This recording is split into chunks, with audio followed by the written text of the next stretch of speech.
کہا یہ جا رہا ہے اور IMF بھی ایکسپیکٹ کر رہا ہے کہ ہم سیلری کلاس جو لوگ ہیں ان پر بوجھ کم کریں، لیکن سب سے زیادہ انفارچونیٹلی جو ٹیکس ہے وہ ہم اسی کلاس سے وصول کرتے ہیں۔ آپ سمجھتے ہیں کہ ایک ایسی کلاس کو ریلیف دیا جا سکتا ہے اپ کمنگ بجٹ میں جو ٹیکس پر ٹیکس بھی پے کرتی ہے اور ہر چیز پر ٹیکس پے کرتی ہے؟ رحیم، دیکھیے جو ہمارا سیلری طبقہ ہے ان پر آپ کو کچھ حیرانگی اس بات کی شاید ہو کہ اس سال ان سے جو انکم ٹیکس میں ریونیو حاصل کی جا رہی ہے وہ تقریباً 500 ارب۔ پچھلے سال یہ 350 ارب تھا، تو یعنی کہ ایک سال میں 150 ارب کا اضافہ کیا جا رہا ہے۔ نہ صرف ایگزمپشن لمٹ جو ہے وہ بہت لو ہے، صرف 50,000 روپے منتھلی، یعنی کہ سال میں 6 لاکھ روپے، اور دوسری طرف آپ نے دیکھا کہ 5-6 سلیبس کی وجہ سے ہائیسٹ ریٹ جو ہے وہ بہت جلدی 35% تک پہنچ جاتا ہے۔ لہٰذا میرا خیال یہ ہے کہ افراط زر کا جو نتیجہ ہوا کہ آپ کو تو سن کے شاید حیرت نہ ہو کہ پچھلے 3 سال میں جو آمدنی ہے لوگوں کی وہ ریئل ٹرمز میں افراط زر کے بعد تقریباً 15 سے 20% گر گئی ہے۔ اس ماحول میں اتنا بڑا ٹیکس کا نظام رکھنا، بھاری قسم کا ٹیکس سیلری کلاس پہ لگانا، یہ نامناسب ہے، اور ہمیں امید ہے کہ حکومت ایگزمپشن لمٹ بڑھائے گی اور ٹیکس ریٹس کو پھیلائے گی اور کم کرے گی۔ اچھا، آپ نے چونکہ یہ ڈفرنس بھی بتا دیا ڈاکٹر صاحب کہ پچھلے سال یہ 350 ارب تھا، اب 500 ارب ہو گیا، the tax that our government is collecting اور FBR is collecting from the salaried class، لیکن on the other hand ہم دیکھتے ہیں کہ FBR کو 833 ارب روپے کا شارٹ فال کا بھی سامنا ہے۔ اب ظاہر ہے کہ ٹیکس کلیکشن جو ہے وہ حکومت کو مستحکم اور مضبوط تو کرنی پڑے گی، لیکن ایسے میں کہ جب ایک کلاس بہت زیادہ طبقہ ٹیکس دے رہا ہے اور پھر بھی آپ کا شارٹ فال ہے، تو کیسے اس کو اوور کم کیا جا سکتا ہے؟ کیونکہ IMF کی ڈیمانڈ ہے یہ۔ بات دراصل یہ ہے کہ ہماری حکومت نے ماشاءاللہ اس سال ایک ایسا ٹارگٹ ایکسیپٹ کیا جو کہ تاریخ میں کبھی ایسا نہیں ہوا، اور وہ کیا تھا؟ ہم نے یہ کہا کہ FBR کے ریونیوز 40% ایک سال میں بڑھا دیں گے۔ ایسا اسی وقت ہم سب نے کہا تھا کہ یہ غیر ممکن سی بات ہے، جبکہ آپ کا شرح نمو صرف 2.5 سے 3% ہے اور افراط زر کی رفتار بہت کم ہو رہی ہے، تو 40% اضافہ ایک سال میں غیر ممکن ہے۔ البتہ میں FBR کی ضرور تعریف کرنا چاہوں گا کہ ماشاءاللہ 40 تو نہیں کر پائے، مگر 30% تک اضافہ انشاءاللہ ہو جائے گا، اور یہ ایک بہت اچھا پرفارمنس ہے۔ اور جو شارٹ فال آپ نے ذکر کیا ہے وہ بڑھ جائے گا، اس لیے کہ یہ 10 مہینے کا شارٹ فال ہے۔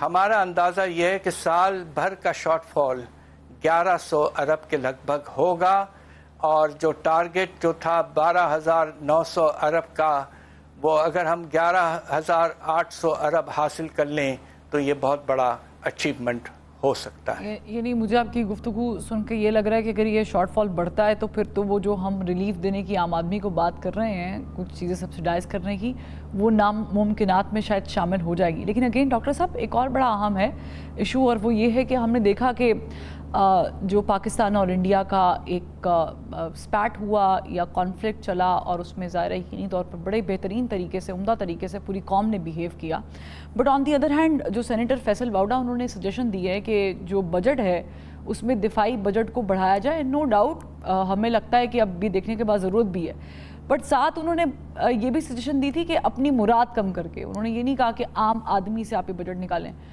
آپ چونکہ یہ سب چیزیں بڑے قریب سے دیکھ چکے ہیں، مجھے بتائیے گا کہ کیا عام آدمی کی جیب سے پیسے نکالے بغیر دفاعی بجٹ میں اضافہ ہو سکتا؟ دیکھیے بات یہ ہے کہ جس حالات سے ہمارا ملک گزر رہا ہے، اور ایک جو ٹینشن ہے پاکستان اور ہندوستان میں آپس میں، تو اس وقت ہمیں یقیناً ہمارے ڈیفنس کے بجٹ میں نمایاں طور پر اضافہ کرنا چاہیے۔ ابھی تک جو IMF سے بات ہوئی ہے اس کے تحت جو انکریز دکھایا گیا ہے اس اگلے سال کے بجٹ میں ڈیفنس ایکسپینڈیچر میں وہ 262 ارب ہے. ہمارا اندازہ یہ ہے کہ یہ کم ہے، کم از کم اضافہ 500 ارب تک کا پہنچنا چاہیے، تاکہ ہمارے پاس یہ پروویژن ہو کہ اگر پھر سے ہمارے ٹروپس وغیرہ کو موو کرنا پڑے تو ہمارے پاس بجٹ میں پروویژن ہو، اور انشاءاللہ IMF سے یہ بات چیت مناسب ہو جائے گی وقت آنے تک.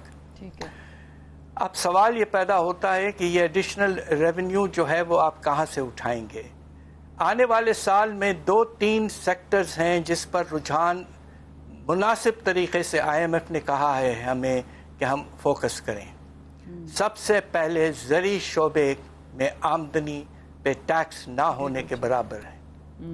آپ کو سن کے شاید حیرت نہ ہو کہ پاکستان میں 1% ہمارے زمیندار جو ہیں وہ 22% زمین ان کے ہاتھ میں ہے، اور 30% ایسی زمین جو اریگیشن سپلائز جس میں مناسب ہوں.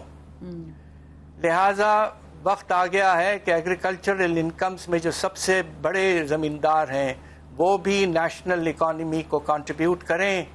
اور اندازہ جو لگایا گیا ہے پہلے کہ اگلے سال کے بجٹ میں چاروں پروونشل گورنمنٹس مل کر تقریباً 200 ارب کے لگ بھگ ایگریکلچرل انکم ٹیکس میں جنریٹ کریں.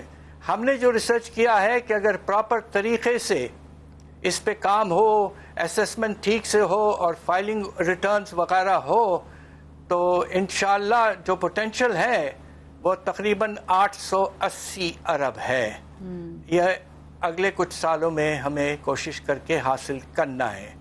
دوسری طرف آپ کا ریٹیل سیکٹر، جو آپ کے دکان بڑے دکان ہیں، وہ اس سال ایک ہم نے تاجر دوست اسکیم لائے تھے جس سے ہم صرف 50 ارب چاہتے تھے، ملا اس سے بھی آدھا سے بھی کم.